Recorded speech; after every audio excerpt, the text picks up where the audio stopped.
Guys, इस video को बनाने का मकसद आपको डराना या फिर पैनिक करना नहीं है, बट शायद आने वाला 1 से 1.5 साल हमारे लिए बहुत ही ज्यादा क्रूशियल एंड डिफिकल्ट रहने वाला है। ऐसा मैं क्यों बोल रहा हूं? क्योंकि 2 या 3 दिन पहले ही अचानक से अपनी स्पीच में हमारे प्राइम मिनिस्टर नरेंद्र मोदी जी पूरे देश से अपील करते हैं कि भाई हो सके तो आने वाले 1 साल तक गोल्ड ना खरीदे, पेट्रोल या डीजल को ज्यादा से ज्यादा बचाना है, फॉरेन टूर्स को अवॉइड करें। इनफैक्ट जो कुकिंग ऑयल है, जो हम घर पर खाना बनाने के लिए जिस ऑयल को यूज करते हैं, उससे भी बचाने की उन्होंने बात की। उसी के साथ साथ उन्होंने बोला है कि वर्क फ्रॉम होम को ज्यादा से ज्यादा प्रीफर करें एंड जितना हो सके उतना ज्यादा हमें इंडिपेंडेंट रहने की जरूरत है। मतलब कि इंडिया के अंदर जो चीजें बनती है या मैन्युफैक्चर होती है उसी का इस्तेमाल करें, इंपोर्टेड प्रोडक्ट का इस्तेमाल कम से कम करें। सो आखिरकार हमारे प्राइम मिनिस्टर को ये चीज बोलने की जरूरत क्यों पड़ी? अभी आप बोलोगे कि यार शायद हो सकता है कि हमारी गवर्नमेंट के अंदर ही कुछ खामी होगी या फिर हमारी गवर्नमेंट ने प्रॉपर सारी चीजें मैनेज नहीं की। सो अगर आपको ये लग रहा है ना कि सिर्फ इंडिया में ही नरेंद्र मोदी जी ने हमें ये बात की या फिर ये अपील की है, बट ऐसा नहीं है। मैं आपको बता दूं, अगर आप देखोगे तो ऑस्ट्रेलिया के प्राइम मिनिस्टर ने भी क्लियरली अपने सिविलियंस को बता दिया है कि ज्यादा से ज्यादा फ्यूल को बचाए, ज्यादा से ज्यादा फ्यूल को बचा कर रखना है, क्योंकि आने वाला समय काफी ज्यादा क्रुशियल हो सकता है। थाईलैंड के पीएम ने भी अपने पब्लिक से अर्ज किया है कि हो सके उतना ज्यादा वर्क फ्रॉम होम प्रीफर करें, क्योंकि शायद से आने वाले समय में एनर्जी क्राइसिस आ सकते हैं। इनफैक्ट अगर आप देखोगे तो श्रीलंका में भी 4 वर्किंग डेज का जो लॉ है वो आ चुका है। मतलब कि हफ्ते में सिर्फ चार ही दिन काम होगा, 2 दिन काम नहीं होगा। सो उतने दिन में भी एनर्जी को सेव किया जाएगा। यहाँ पर अगर आप देखोगे तो यूरोपियन कंट्रीज में यूरोपियन यूनियन ने भी अनाउंस कर दिया है कि हो सके उतना ज्यादा से ज्यादा फ्यूल बचाना है। सो अगर आपको ये लग रहा है ना कि सिर्फ और सिर्फ इंडिया में ही ये रिस्ट्रिक्शंस आए या फिर ये अपील हुई है, सो ऐसा जरूरी नहीं है। पूरे वर्ल्ड में अभी पूरा वर्ल्ड जो है वो इस प्रॉब्लम को फेस कर रहा है। सो अभी सबसे बड़ा क्वेश्चन ये है कि क्या सच में इंडिया में आगे जाके कोई बड़ा फाइनेंशियल क्राइसिस आने वाला है या नहीं, इस बात में कितनी सच्चाई है। सो इसमें मैं आपके साथ सारा प्रैक्टिकल डेटा शेयर करूंगा एंड इसमें आपको इस क्वेश्चन का आंसर मिलने वाला है कि क्या आने वाले समय में कोई बड़ा फाइनेंशियल क्राइसिस आने वाला है या नहीं। एंड ये वीडियो को जरूर से आपको एंड तक देखना है अगर आप अपनी फैमिली से या खुद से प्यार करते हो तो। वाई?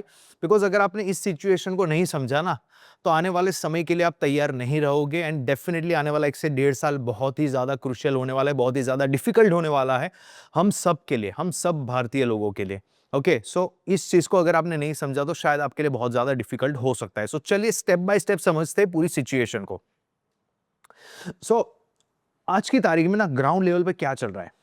सो फॉरेन इन्वेस्टर्स जो है वो पिछले 3 साल से लगातार इंडियन स्टॉक मार्केट में अपना माल बेचते ही जा रहे हैं। पिछले 3 साल का अगर आप डेटा देखोगे ना, तो पिछले 3 साल में फॉरेन इन्वेस्टर्स ने 4 लाख करोड़ रुपए का सेलिंग किया है, 4 लाख करोड़ का माल बेचा है। And each and every year selling बढ़ता ही जा रहा है। अगर मैं 2026 का फर्स्ट क्वार्टर भी अगर मैं बात करूं ना, तो सिर्फ फर्स्ट क्वार्टर में 3 महीने में 2 लाख करोड़ की सेलिंग आई है। अभी आई नो आपके दिमाग में क्वेश्चन होगा कि भाई इसमें क्या ही बड़ी बात है, क्योंकि किसी भी स्टॉक मार्केट में बाइंग एंड सेलिंग तो चलता ही रहता है। But to be honest guys, ये जो सेलिंग है ना, ये जो सेलिंग के आंकड़े आपको दिख रहे हैं, ये कोई नॉर्मल सेलिंग नहीं है गाइस। ये कुछ बड़ी चीज चल रही है, कोई मेजर चीज चल रही है जिसकी वजह से इतना बड़ा सेलिंग आ रहा है। ये कोई भी बिल्कुल भी कोई नॉर्मल सेलिंग नहीं है। बट आखिरकार एफआईएस फॉरेन इन्वेस्टर्स इंडिया से इतना ज्यादा भाग क्यों रहे, आखिरकार वो इतना सेलिंग क्यों कर रहे हैं? सो उसका जो आंसर है वो आपको मिलेगा। सबसे पहले आपको हमारी ग्राउंड रियलिटी समझनी पड़ेगी, एकदम इजी लैंग्वेज में पूरी ग्राउंड रियलिटी अभी मैं आपके साथ शेयर करूंगा। सो आपको तो पता होगा कि पिछले कुछ महीनों से यूएसए, इजराइल एंड ईरान के बीच में वॉर चल रहा है। अब ये जो मिडिल ईस्ट में इतना वॉर छिड़ा हुआ है ना, उसकी वजह से सबसे ज्यादा जो इंपैक्ट आ रहा है वो क्रूड ऑयल पर आ रहा है। बिकॉज मिडल ईस्ट में अभी क्रूड ऑयल प्रोड्यूस नहीं हो रहा। जितना भी क्रूड ऑयल जो है वहां पे रिजर्व रखा था, स्टोर करके रखा हुआ था, वहां पे अभी बमबारी चल रही है, मिसाइल्स जा रही है, जिसकी वजह से क्रूड ऑयल काफी ज्यादा उस पर नुकसान हो रहा है और क्रूड ऑयल भी खत्म हो रहा है। इसी रीजन की वजह से क्रूड ऑयल जो पहले $75 पर बैरल था, मार्केट प्राइस उसकी थी, वो बढ़कर अभी $100 से भी ज्यादा पर पहुंच चुका है। मतलब कि क्रूड ऑयल जो है वो काफी ज्यादा महंगा हो चुका है। अभी बोला क्रूड ऑयल बढ़ने से हमें क्या लेना देना, बट सबसे बड़ा इंपैक्ट जब भी क्रूड ऑयल महंगा होता है ना, तो उसका सबसे बड़ा इंपैक्ट होता है ग्लोबल मार्केट पे। ग्लोबली जितनी भी हमारी रोजमर्रा जिंदगी की प्रोडक्ट्स या फिर ग्लोबली जो भी प्रोडक्ट मैन्युफैक्चर होती है या फिर जो भी सर्विसेज प्रोवाइड की जाती है, सारी चीजें महंगी होती है। क्यों? क्योंकि क्रूड ऑयल के महंगे होने से ट्रांसपोर्टेशन, लॉजिस्टिक्स, सारी चीजें महंगी हो जाती है, जिसकी वजह से ग्लोबली महंगाई बढ़ जाती है। अब यहां पर इंडिया की क्या सिचुएशन है वो समझते हैं। सो हमारा आप बदनसीब समझ लो या फिर हम उतना लक नहीं है हमारा एनर्जी के मामले में। सो अभी सिचुएशन क्या है कि इंडिया को उसकी टोटल रिक्वायरमेंट का 90% जितना ऑयल एंड गोल्ड, इंडिया की टोटल रिक्वायरमेंट का 90% जितना ऑयल एंड गोल्ड हमें इंपोर्ट करवाना पड़ता है, बाहर से हमें मंगवाना पड़ता है। And each and every year जो इंपोर्ट है वो बढ़ता ही जा रहा है। अगर मैं सिर्फ गोल्ड की आपको बात करूं ना, तो ये पिछले 3 साल का डेटा है। फाइनेंशियल ईयर 23-24 में इंडिया ने ऑलमोस्ट $45 बिलियन जितना गोल्ड इंपोर्ट करवाया। उसके बाद फाइनेंशियल ईयर 24-25 में $58 बिलियन जितना गोल्ड हमें इंपोर्ट करवाना पड़ा, मंगवाना पड़ा। एंड फाइनेंशियल ईयर 25-26 अगर आप देखोगे, फाइनेंशियल ईयर 25-26 में इंडिया को $72 बिलियन रिकॉर्ड हाई हमें गोल्ड को इंपोर्ट करवाना पड़ा है। अब इसका क्या इश्यू हो रहा है मैं आपको बताता हूं। जब भी आप पेट्रोल पंप पर गाड़ी भरवाने जाते हो या तो फिर कहीं पर गोल्ड खरीदने जाते हो या फिर कोई भी प्रोडक्ट आप इंडिया में परचेस करते हो, चाहे वो इंपोर्टेड क्यों ना हो, आप पेमेंट कौन सी करेंसी में करते हो? इंडियन रुपी में। चाहे पेट्रोल भरवाया या फिर गोल्ड खरीदा, आपने वहां पर इंडियन करेंसी में पैसे पे किए। लेकिन वही गोल्ड या तो ऑयल या तो जो भी क्रूड ऑयल जो हमें इंपोर्ट करवाना पड़ता है, जब वो माल बाहर से आता है इंडिया में, तब हमारी इंडियन गवर्नमेंट को ऑयल या तो गोल्ड के लिए किस में पैसा चुकाना पड़ता है? यूएस डॉलर में। ओके, सो अगर हम सऊदी अरब से ऑयल खरीद रहे हैं तो हम सऊदी अरब वालों को ये नहीं बोलेंगे ये लो हमारे पैसे इंडियन करेंसी पकड़ो हमें ऑयल दो। नो, वो लोग मांगेंगे भाई यूएस डॉलर में पेमेंट करो, because US dollar international currency है। सो अभी सिचुएशन क्या हुआ, हम यहां पर पे कर रहे हैं इंडियन रुपी में इंडिया के अंदर, इंडिया को बाहर से सामान मंगवाने में किस में पे करना पड़ रहा है? यूएस डॉलर में। बट क्वेश्चन ये आता है कि आखिरकार हमारी गवर्नमेंट के पास यूएस डॉलर आया कहां से चुकाने के लिए? तो उसका आंसर है हमारे फॉरेन रिजर्व्स। सो जितनी भी वर्ल्ड वाइड जितनी भी कंट्रीज होती है ना, उनके फॉरेन रिजर्व्स होते हैं जिनके अंदर ये लोग डॉलर्स को स्टोर करते हैं, ताकि कोई भी चीज जब इंपोर्ट करवानी पड़े तब उसका जो पेमेंट है वो डॉलर में हो सके। वैसे हमारे इंडिया का भी फॉरेन रिजर्व है जिसके थ्रू जो भी हम चीज इंपोर्ट करते हैं तो उसका पेमेंट जो है वो हम फॉरेन रिजर्व के थ्रू यूएस डॉलर में आगे सभी डीलर्स को करते हैं।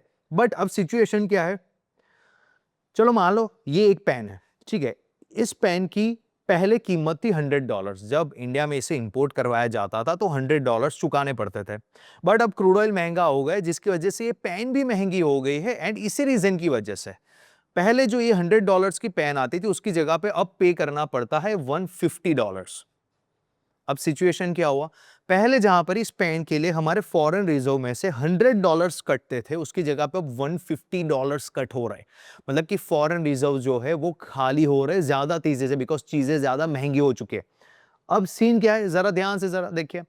अब आप जितना ज्यादा पेट्रोल डीजल या तो गोल्ड को इस्तेमाल करेंगे, आप जितना ज्यादा पेट्रोल डीजल या तो फिर गोल्ड को इस्तेमाल करोगे, उतना ही ज्यादा वो चीज इंडिया में खत्म होगी, उतना ही ज्यादा इंडिया को वो चीज इंपोर्ट करवानी पड़ेगी। Because petrol diesel and gold जल्दी से जल्दी खत्म हो रहे हैं, इंडिया में लोग खरीदते जा रहे हैं। सो उतनी ही ज्यादा चीजें इंडिया को बाहर से मंगवानी पड़ेगी। जितना ज्यादा इंडिया इंपोर्ट करवाएगा चीजों को, उतना ही ज्यादा यूएस डॉलर इंडिया को पे करना पड़ेगा, बिकॉज चीजें भी महंगी हो चुकी है। उतनी ही ज्यादा तेजी से हमारा जो फॉरेन रिजर्व है वो खत्म होता जाएगा, उतना ही ज्यादा हमारी जो तिजोरी है फॉरेन रिजर्व्स की वो खाली होती रहेगी। अभी इसके कॉन्सिक्वेंसेस के जरा समझिएगा पूरी सिचुएशन को। अब जितना ज्यादा इंपोर्ट होगा फॉरेन रिजर्व्स उतने ही जल्दी खत्म होते जाएंगे। फॉरेन रिजर्व्स जितना कम होगा, फॉरेन रिजर्व्स पे जितना ज्यादा प्रेशर बढ़ेगा, उतना ही ज्यादा इंडियन रुपी डॉलर के कंपेयर में कमजोर होगा। डॉलर उतना ज्यादा स्ट्रांग होता जाएगा, बिकॉज उतना ज्यादा पैसा मार्केट में रोटेशन में आ रहा है, बिकॉज हम ज्यादा से ज्यादा डॉलर्स खर्च कर रहे हैं, उतना ही ज्यादा इंडियन रुपी कमजोर होगा। जब इंडियन रुपी कमजोर होता है ना, तब ऑलवेज फॉरेन इन्वेस्टर्स इंडिया से भागते हैं, क्योंकि फॉरेन इन्वेस्टर्स जो अपना पैसा इंडिया में इन्वेस्ट करते हैं ना, वो अपने पॉकेट से पैसा इन्वेस्ट नहीं करते, यूएसए या तो दूसरी कंट्री से कम ब्याज पर लोन लेते हैं एंड इंडिया में इन्वेस्ट करते, ताकि उन्हें इंडिया से 8 to 10% का रिटर्न मिले, और वहां से उन्होंने 2-3% पे लोन ली है तो बाकी का उनका प्रॉफिट बनता है। बट अब चीज क्या हो रही है, यहां से तो 2-3% पे लोन ले ली, लेकिन इंडिया में रूपी कमजोर होने की वजह से उनको जो पैसा मिलेगा वो कम मिलेगा, क्योंकि रूपी वीक हो रहा है। अब जो वो पैसा उन्हें मिलेगा जब वो यूएस डॉलर में कन्वर्ट करवाने जाएंगे तो उन्हें उतना कम पैसा दिखेगा। सो यहाँ पे फॉरेन इन्वेस्टर्स को लॉस दिख रहा है, जिसकी वजह से वो अपना पैसा निकाल रहे, वहां से भाग रहे हैं। ये पूरी सिचुएशन है जिसको आपको समझना पड़ेगा। अब अगर इंडियन रुपी कमजोर होगा ना, अगर इंडियन रुपी एक बार कमजोर हो गया तो इंपोर्ट कॉस्ट बहुत ज्यादा बढ़ जाएगी। इंपोर्ट करना हमारे लिए और ज्यादा महंगा हो जाएगा बिकॉज हमारा उतना ज्यादा यूएस डॉलर वहां पे खर्च हो रहा है। एंड अगर इंडियन रुपी कमजोर होने से इंपोर्ट महंगा हो गया ना, तो सबसे बड़ा चैलेंज जो हमारा इंतजार कर रहा है वो है इन्फ्लेशन। इन्फ्लेशन इंडिया में इतना स्काई रॉकेट हो जाएगा, इतनी ज्यादा महंगाई बढ़ जाएगी कि आप सोच भी नहीं सकते। एंड इंडिया में ऑलरेडी इन्फ्लेशन काफी ज्यादा बढ़ चुका होता, but thanks to our government कि गवर्नमेंट ने पेट्रोल एंड डीजल पर की जो एक्साइज ड्यूटी है उसे ऑलमोस्ट आज की तारीख में खत्म कर दिया है। सो पेट्रोल एंड डीजल पर भी गवर्नमेंट कमाती है पैसा। कैसे? एक्साइज ड्यूटी के नाम पर। ओके, कुछ परसेंट टैक्स होता है जो हमें पे करना पड़ता है जब हम पेट्रोल या तो डीजल को यूज करते हैं। बट यहां पे क्रूड ऑयल का भाव बढ़ा, बट यहां पर हमारी गवर्नमेंट ने एक्साइज ड्यूटी को ऑलमोस्ट खत्म कर दिया, जिसकी वजह से गवर्नमेंट ने यहां पर शॉक एब्जॉर्बर का काम किया। एंड आज की तारीख में भी इंडिया में पेट्रोल एंड डीजल के भाव नहीं बढ़े, बट अगर आप ग्लोबली देखोगे तो इंडिया के अलावा सभी कंट्रीज में पेट्रोल एंड डीजल का प्राइस जो है वो 20 से लेकर 50% तक बढ़ चुका है। पर इंडिया में ये चीज नहीं हुई। साथ ही में जो हमारी ऑयल कंपनीज है उनका भी नुकसान हो रहा है। पर लीटर तकरीबन 18 रुपए का लॉस अभी हमारी गवर्नमेंट एंड जो हमारी ऑयल कंपनीज है वो झेल रही है। हर महीने अप्रोक्सीमेटली 30,000 करोड़ का लॉस हमारी ऑयल कंपनीज झेल रही है आज की तारीख में भी। So thanks to our government. So अभी चीज क्या हो रही है, हमारी जो गवर्नमेंट है ना, इन्फ्लेशन को कंट्रोल में करने की ट्राई कर रही है कि जितना हो सके उतना ज्यादा पेट्रोल डीजल को कम इस्तेमाल करें लोग, जिसकी वजह से भाव नहीं बढ़ेंगे मार्केट में, क्योंकि पेट्रोल डीजल महंगा हो गया ना फिर कुछ नहीं हो पाएगा। सो गवर्नमेंट ट्राई करे कि इन्फ्लेशन को कंट्रोल में करके रखे। अभी मैं यहां पर किसी गवर्नमेंट की तारीफ नहीं करा, ओके, ना मैं किसी पॉलिटिकल पार्टी को सपोर्ट कर रहा हूं, बट अब सिचुएशन है हमारे इंडिया की। ओके, सो जैसे मैंने बताया कि अभी ये जो ग्लोबली जो सिचुएशन खड़ी हुई है ना, ये प्रॉब्लम सिर्फ हमारी गवर्नमेंट की है, इंडिया की नहीं है, हम सब सिटीजन्स की भी है। हम सबको साथ में खड़ा रहना पड़ेगा, क्योंकि जितना भी पेट्रोल ऑयल और जितना भी हम ज़्यादा इस्तेमाल करेंगे, अगेन सारी चीज़ें ज़्यादा इंपोर्ट होगी, उतना ही ज़्यादा महंगाई बढ़ती रहेगी। सो इन्होंने जितने भी पॉइंट्स हमारे साथ शेयर किए, जिन जिन पॉइंट्स की अपील की है, उन अपील्स पर हमें काम ज़रूर से करना पड़ेगा गाइस। सो अब टाइम आ चुका है हम सबको साथ में रहकर इंडिया को अभी सेव करना है। 1 से 1.5 साल बहुत ही ज्यादा क्रुशियल रहने वाला है। सो अब आपको क्या करना है, मोदी जी ने जितने पॉइंट्स के अपील किए उसको तो आपको फॉलो करना है। साथ ही में आने वाले 6 महीने से 1 साल तक चल सके, आपका खर्चा निकल सके, उतना पैसा अपने पास रखे। ओके, कैश के तौर पे रखे, घर पर कैश रखे। ज्यादा इन्वेस्टमेंट अभी के लिए अवॉइड करें। हो सके उतना बैंक से लोन कब ले, डेट को कंट्रोल में करना सीखे। वाई? बिकॉज अगर जितनी ज्यादा लोन लोगे ना उतना ज्यादा इन्फ्लेशन बढ़ेगा, बिकॉज लोन का भी डायरेक्टली कोरिलेशन है with inflation. So make sure कि आप लोन कम से कम ले, डेट में अभी कहीं पर भी ना पड़े। सो गाइज, इस वीडियो को ज्यादा से ज्यादा अपने फैमिली मेंबर्स, फ्रेंड्स, सभी लोगों के साथ शेयर करें ताकि वो लोग भी इस पूरी सिचुएशन को समझे और जो हमारे प्राइम मिनिस्टर ने हमें जिन चीज़ों को फॉलो करने को बोला है उसे हम फॉलो करें। एंड अगर आपको ये वीडियो पसंद आए तो इसे लाइक जरूर से करें। एंड ऐसी इंफॉर्मेटिव वीडियोस के लिए स्मिथ टक्कर ये जो चैनल है उसे जरूर से सब्सक्राइब करें, बिकॉज सब्सक्राइब करना 100% फ्री है, बट यहाँ पे जो नॉलेज मिलेगा आपको उसकी आप कोई वैल्यू नहीं लगा सकते। सो गाइज, मिलते हैं नेक्स्ट वीडियो में, तब तक के लिए good bye, stay healthy, stay wealthy and take care guys.